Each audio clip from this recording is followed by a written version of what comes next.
Welcome to Brainstorm MTG. I'm ELD, and this is Fast Effect Double Speed Magic the Gathering. This is Legacy, filmed at Scholars Games in Brockton, Massachusetts, part of our Wednesday night Legacy series, and I've got a spicy one for you here today.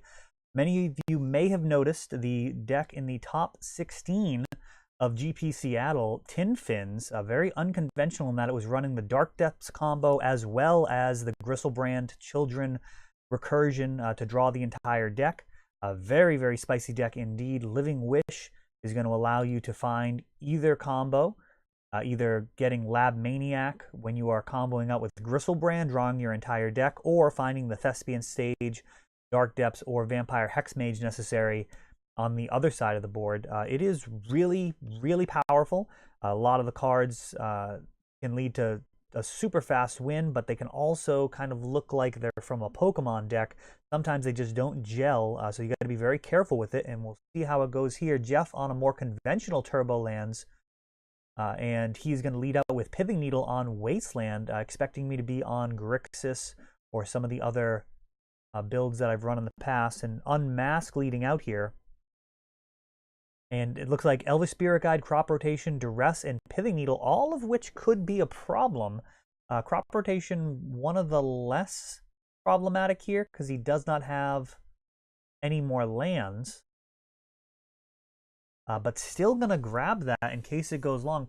Possibly the wrong choice there. Duress and Pithing Needle can definitely kind of hinder my plan here. Looks like I do have a bit of a slower hand. Thoughtseize, Marsh Flats, a couple of Lotus Petal, so I really need a Dark Depths. But I do have the Living Wish for it. This is the first time running this list, so it's definitely going to be far from optimal.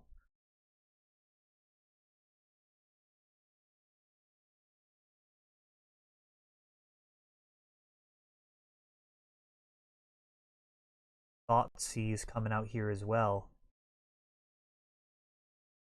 So likely would have been better to leave him with just Crop Rotation and Elvish Spirit Guide. Of course, he is in a bad spot. He has to draw a black source to use the Duress anyways. Oh, and there's Lotus Petal. Punished. Taking the Living Wish. So now this is going to be a slog. Thespian Stage coming down. 4 mana, so anytime I see Dark Depths, we'll be in good shape. Lotus Petal go from Jeff. And Vampire Hexmage, so Dark Depth's going to get him multiple ways. One of the difficult things to play out in these type of mirrors is being able to make sure that you're the one that gets to copy the Dark Depths. Thespian Stage, of course, can copy your opponent's Dark Depth, which is a terrible situation. Vampire Hexmage continuing to chip away. And with Thespian Stage and Vampire Hexmage, Dark Depth's still a very good draw here.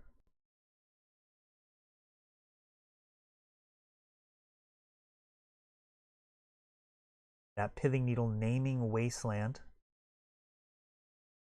And an Expedition map. Now, Jeff's list does not run Wasteland. He runs Ghost Quarter instead, allowing him to main board, I believe, a 3, possibly a full set of Pithing Needles, as Wasteland is one of the most problematic cards for the deck. And Duress is met with an Entomb. I can grab the Griselbrand. Now a lot more live cards, Shallow Grave and Exhume.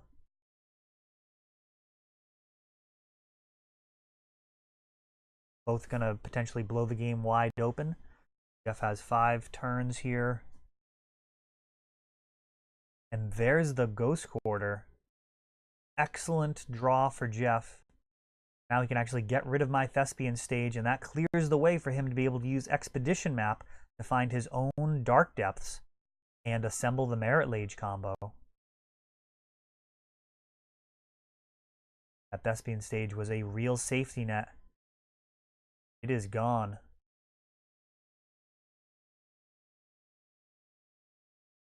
Expect an end step activation. 2020 on the following turn. By activating Thespian Stage, and that is going to do it. Unmask. Really not too much that Jeff could have in his hand that's hugely important. Not of this world. And an Elvish Spirit Guide. Not going to be targeting Merit Lage. Not of this world. Not going to be particularly useful. Expedition Map. Finding that Dark Depths. There it is. Those 10 counters will not be around for long. Lotus Petal is going to enable the activation of Thespian Stage. Lion's Eye Diamond, no synergy here. The current board state, there's just perhaps a Invocation Entomb. There it is, a 2020 and a Lethal Strike. So off to a rough start here with this new list, fairly unfamiliar. And I'd say definitely some suboptimal choices there with the early discard. Both Thoughtseize and Unmask easily could have been enough to win that game.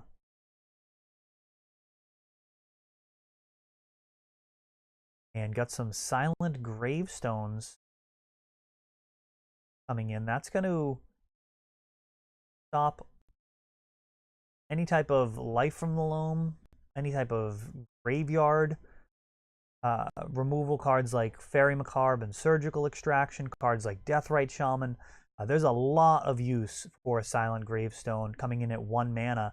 And the really fun part about that from this Tin Fins list is both Exhume and the Shallow Grave, neither of them target.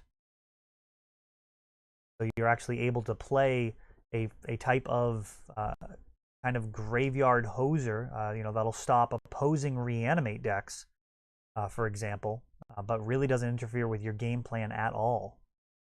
And worst case scenario, you can pay 4 mana, tap it, exile all graveyards to draw a card. I have not gotten to that point with the deck yet, but it is within the realm of possibilities. That is not a great hand there. A couple of Dark Depths, not enough mana. A little bit of a dicey start here.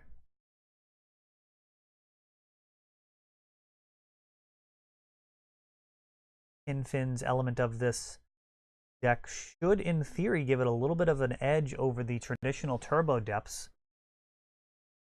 Should be just a bit faster on assembling the Dark Depths combo because of cards like Lion's Eye Diamond, but also, here we go, Unmask. Pitching Shallow Grave.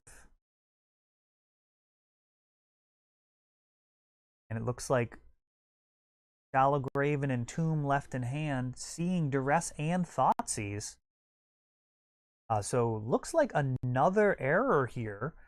I would say the worst thing that Jeff could realistically do against this Tin Fins deck is Duress or Thoughtseize, and by using Unmask, pitching Shallow Grave, basically duressed ourselves.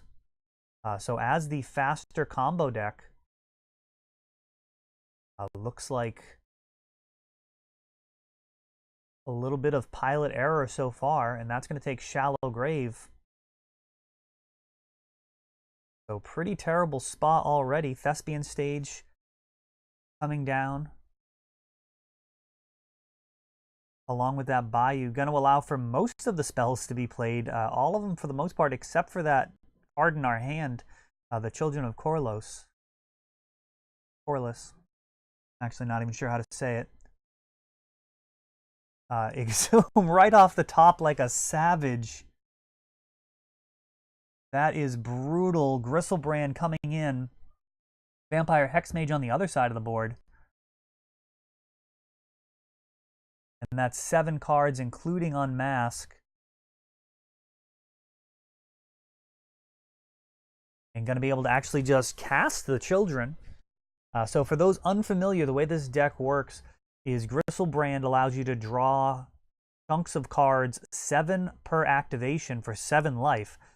And then Children lets you regain all the life that you've lost on this turn when you sacrifice it.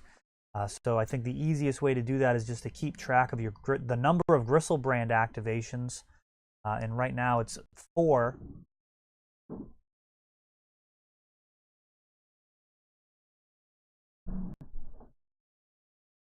And there's a Lotus Petal, Lion's Eye Diamond. The next time Children comes back off of an Exhume or Shallow Grave, gonna gain 28 life. And then after drawing the next time could gain essentially enough life to just draw the rest of the deck. Some Dark Rituals, get a nice little pool of black mana. Lotus Petal is going to give the green for Living Wish. Lab Maniac has been wished for. 4 black still in the pool. Going to Exhume the Children. Jeff at this point has already gotten his Vampire Hexmage. That's all the good Exhume's going to do for him. But for Tinfins here, that's going to allow for a massive life gain. And with Lab Maniac on board, going to activate Griselbrand a little bit more. Just looks like 2 more times will do it. And that is a Lab Man kill. Just the way you draw it up. Exhume off the top. So kind of forgiving in a way the raw power of this deck, making up for some suboptimal choices so far, going into game 3 here with a chance to walk out with a victory despite the suboptimal play.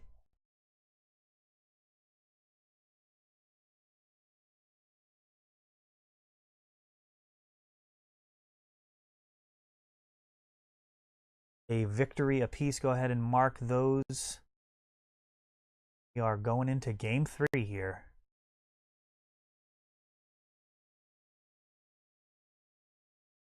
Let me know what you think of this list. If you'd like to see it again, I'm game to run it back next week if that's something you guys like to see. I've been looking through the top 16 of the GP, and I think this was probably the deck that stood out the most as something that I would have a real challenge in piloting without, playing beforehand. There were a lot of conventional decks that I've got a ton of experience with, but this was very different. Never even played traditional Tinfins to my recollection. Certainly played against it a bunch, but always preferred the more straightforward Storm combo decks. Tinfins in the past has won with your Dark Rituals, Lotus Petals, and then your Tendrils of Agony main deck.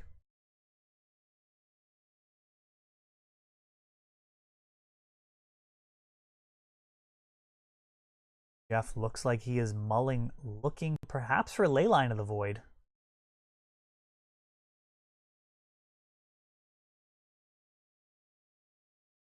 Leyline, one of those cards in your sideboard, it's probably the most powerful of the graveyard hate cards. Of course, the difficulty is you pretty much always really want to run a full play set to give yourself a chance to draw. It is so bad to just draw, but he has successfully mulled into the Leyline, and that is going to shut off some of these lines. And that hand, though, however, has very little to help him out. Crop rotation, not of this world. Now, looks like my hand a little dirtily here with a couple of discard spells, but he's going to get, oh, gross. So he had drawn another crop rotation, and Cabal Therapy cleared both of them out of the way. We got Dark Ritual into Vampire Hexmage. And with that Leyline on board, the easiest route may just be the Dark Depths combo, depending on the rest of the hand.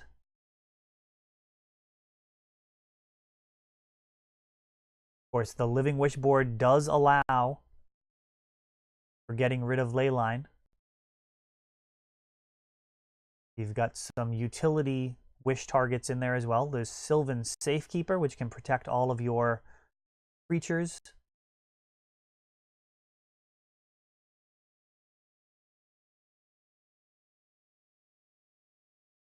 And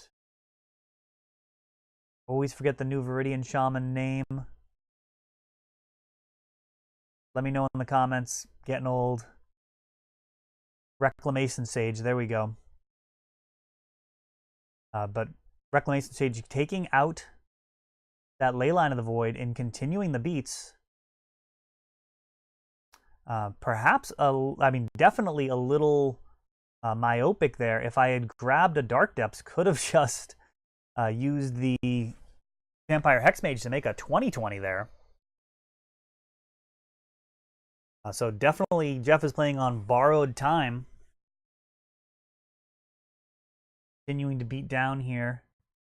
Pretty reasonable shape, but definitely misplays in all 3 games here, which is understandable given the fact that I've never played the deck, but pretty remarkable to be still getting a win despite some of these misplays. It really just a testament to the power level of the deck.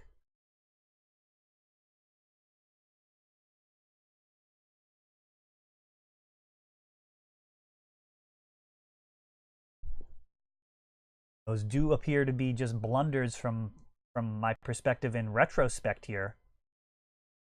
Though there is a little bit of an argument to be made that beating down with 4 points of damage and opening up the graveyard might be a little bit more difficult to disrupt. But I don't think so. And there it is, actually just attacking the hard way. So taking that one down despite some misplays. We'll see if that play improves over the next couple of rounds.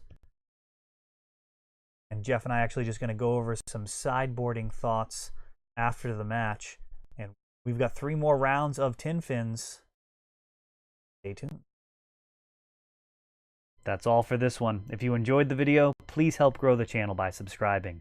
You'll be notified when we upload new videos like Fast Effect, Double Speed Magic with commentary, or Untapped, our raw tournament gameplay. Thanks for watching.